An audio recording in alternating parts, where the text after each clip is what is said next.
The NBA has been busy. They keep secrets from you in order to maintain their pristine reputation, but they can only keep so much from the public without some suspicious details slipping through the cracks. From rigging draft lotteries to refs dictating the outcome of games, here are the most rigged moments in NBA history.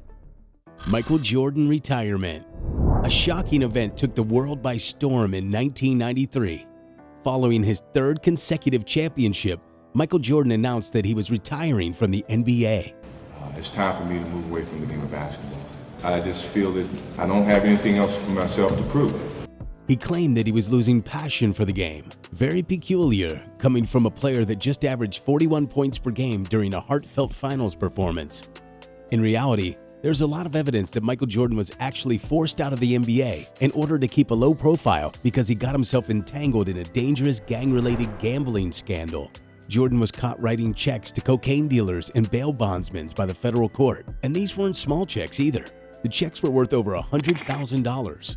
Jordan had been spotted at the casino plenty of times, sometimes the night before important games.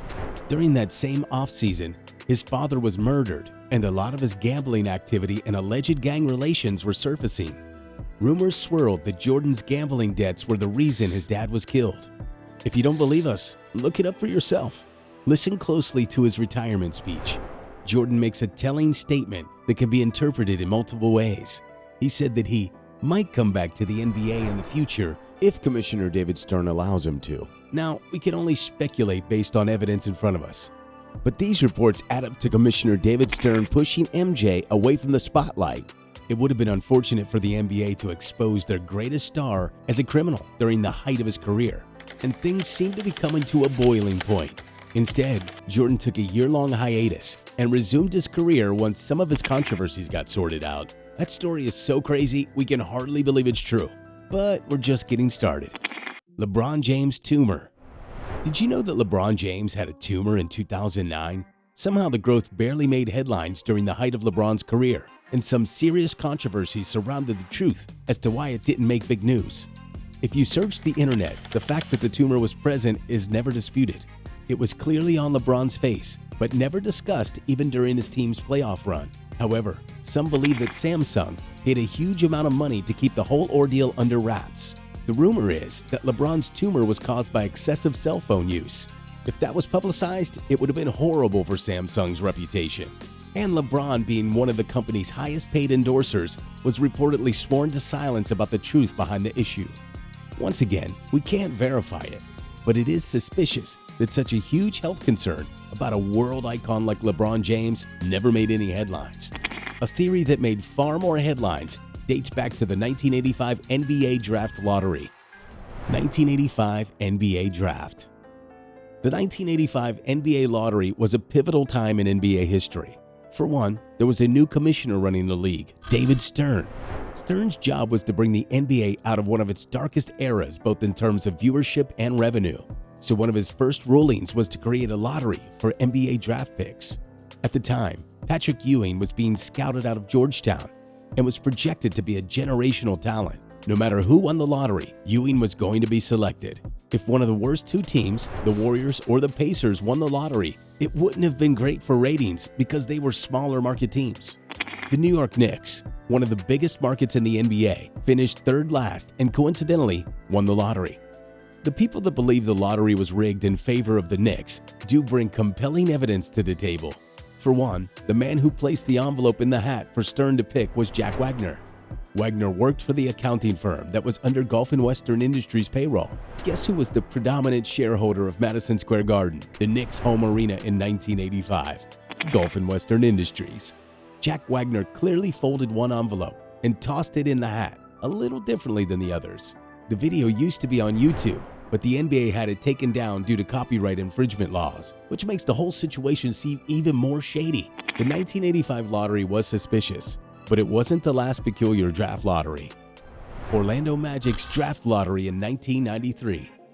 The Orlando Magic were established in 1989 and were quickly evolving into one of the fastest growing markets in the entire NBA. The reason?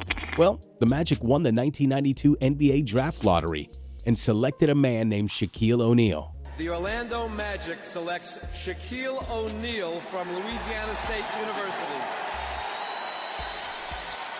Shaq became one of the league's biggest superstars in his rookie year.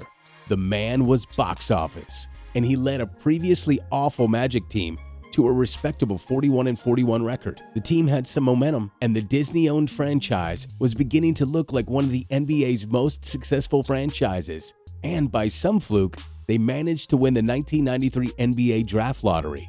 They were far from the worst team in the league in 1992. In fact, their odds of winning the lottery was approximately 1.5%. Not great at all. But when the league can earn revenues based off of a club's success, it's astonishing how lucky they can be. David Stern was doing shady things for years, and the NBA tried to hide these stories from you to maintain their reputation. He wasn't just meddling up in the front office, though. He was rigging NBA games, too. Tim Donaghy Scandal. In fact, a referee named Tim Donaghy was caught for rigging games for 13 years while working for the NBA. Whether he was gambling on the games or following instructions from higher-ups as conflicting reports, Donaghy claims that he was only one of many paid men that was instructed by league officials to either rig games in order to extend series that would end too quickly or to rig games in order for a bigger market team to win. The reason is obvious: to increase viewership and revenue for the NBA. Tim Donaghy pleaded guilty and was sentenced to prison in 2014. And in prison, Donaghy was beaten by a mafia representative. Did he get what he deserved? You decide. Taking the Donaghy scandal into consideration, we are forced to look back and see how it affected the NBA's history. One thing we do know is the Sacramento Kings should have gone to the finals in the year 2002. 2002 Western Conference Finals. Apparently, the league wasn't thrilled about the possibility that two small market teams, the Sacramento Kings and the New Jersey Nets, were going to be lined up to play one another in the NBA Finals. It just wasn't marketable enough. So the league threw their secret weapon into the mix: Tim Donaghy. Donaghy gave the Lakers 27 free throw shots in the fourth quarter alone to allow them to come back and win the game. At the time, presidential candidate Ralph Nader was so appalled by the event that he called for an investigation. Donaghy was found guilty years later, but the record books were never rewritten. When it's all said and done, the league doesn't want you to know that Chris Webber and the Kings should have appeared in the 2002 Finals, not Kobe, Shaq, and the Lakers. Chris Webber never ended up winning an NBA championship. Though these stories sound ridiculous, they are just the tip of the iceberg. The NBA has been rigging its league in front of our eyes for years. Or maybe they're not, and we are just crazy.